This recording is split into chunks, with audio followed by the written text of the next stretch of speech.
உயிரை நீ படைத்தது எதற்கு? இதயம் அதில் துடிப்பது எதற்கு?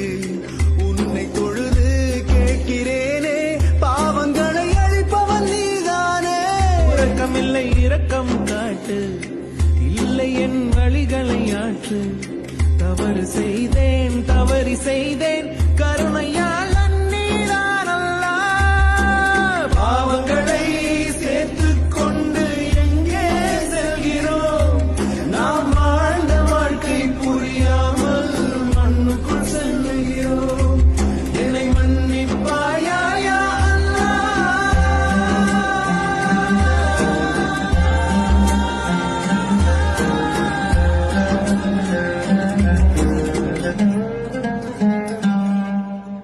நன்றி. ஃபீனிக்ஸ் புரியுது. ஃபீனிக்ஸ்னா அழிவுல இருந்து வருவது அதிசய பறவை. அது தன்னை